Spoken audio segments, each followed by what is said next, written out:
Hey everyone, welcome back to my channel. This is Heidi from My Reading Life, and I'm here today to start a new reading vlog. So I am on a vacation. Yay, I have the whole week off from work, and I thought I would do a reading vlog this week, sort of a staycation vlog, and just let you know what I'm reading through the week. And so I finished my first book already. Yay! This book I had already started before I started my vacation. It's Edenbrook by Julianne Donaldson, and it is a Regency romance, and it is a sweet romance. So, you know, if you don't like books with a lot of sex in them or whatever, this is a good pick for you. It is a little bit young. The characters are quite young in it. The main character, Marianne, is 17, and then the love interest, Philip, is like probably mid-20s or something like that, or late 20s. So if that's something that bothers you, you might want to skip this one. But I thought it was very charming and just a fun, sweet read and just a perfect start to my vacation. So I will be reading probably some BookTube Prize books this week.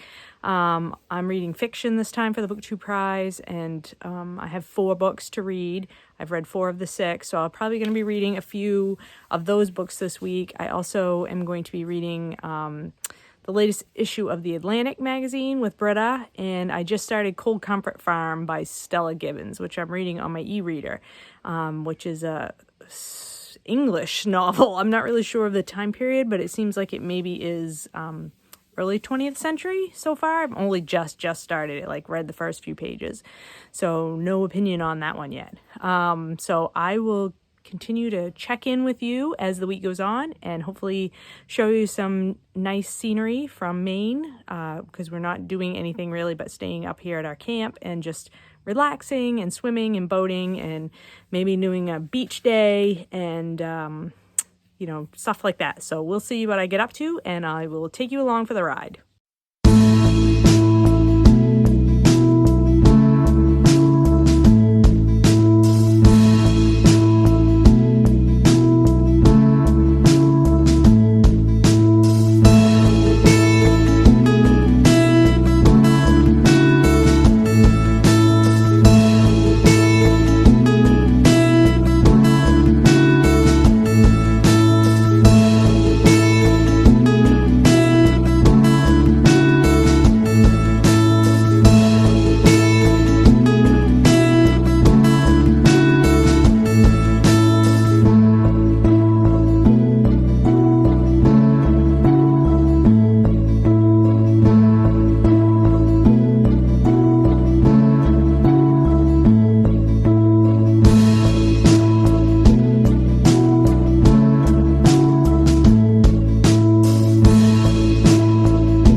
Tuesday morning here, and I just wanted to check in and talk about what I've been reading for a bit. So yesterday, Monday, I finished reading through my July-August issue of the Atlantic, which I'm buddy reading with Britta, and we'll be having our discussion over Voxer about that today. But I just wanted to talk briefly about my favorite article in this month's magazine, which is this one, Supermarkets Are a Miracle. Why did we ever take them for granted? And the author is Bianca Bosker, and I will try to link this down below if I remember, and it's available online for free. But this was quite a long article, but it was fascinating, all about supermarkets and how they're organized and how the buying happens and what went wrong during the pandemic because of the systems that were already in place for how food gets distributed through our supermarkets. But one thing that I wanted to, a couple of different things that I learned from this that I wanted to share with you is, on average in America, the size of supermarkets today, on average, is 42,000 square feet. Just think about that for a minute. 42,000 square feet of space for grocery shopping. It's just amazing. And then there's a quote in here. I'm going to see if I can find it. It's toward the, let's see if I can find it. It was, I believe it was Boris Yeltsin came, oh, where is it? Now I can't find it. Boris Yeltsin, I believe it was, came to America, and one of the things that he wanted to do was to tour an American supermarket.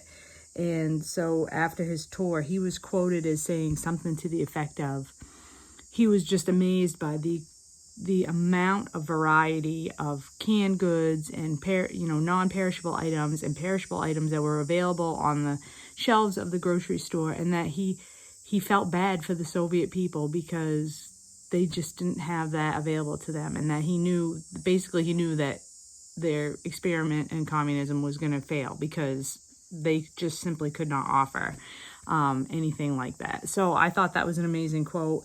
And just, yeah, we do take supermarkets for granted, especially here in the United States, and it really is not something that we should take for granted. There was also a bit in here about how supermarkets depend on trucking. Like, all the groceries come by long haul truckers, and those truckers all during the pandemic have had to continue to work, and they are obviously constantly exposed. But not only did they have to put their own personal health at risk, like, everything shut down so that they couldn't find things to eat on the way. And this one trucker that they sort of follow, their case study, a woman who would be hauling, say, from like Florida up to New York City or something like that. She hauls all over the country. She said she was living on peanut butter on a spoon because she couldn't find food. And if she stopped, the prices went up so high at like the truck stops and things like that. Like, it would be $5 for a little cup of mixed fruit, and $7 for microwave macaroni and cheese or something like that. And it's like, there should be some protection for these people who have to continue to work to supply the rest of us with our food, It just was a fascinating article, and I would highly encourage you to check that one out because I think it's just something we don't think about. And then I also started a Book 2 Prize book. This is Lanny by Max Porter, so I can't talk about it, obviously, but I will be trying to finish this one today. So let's see how I can do. I'm about 60 pages into it, I think, and it's not very long. It's just like a little 200-page book, so we'll see. So that's what I'm up to today.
Get some perch.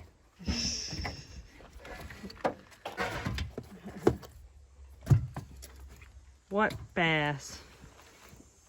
Where is it? Bass. Is it in there? Yeah, you got it for Ryan. Oh boy, that is a big one. Oh my word. Smallmouth. Woo.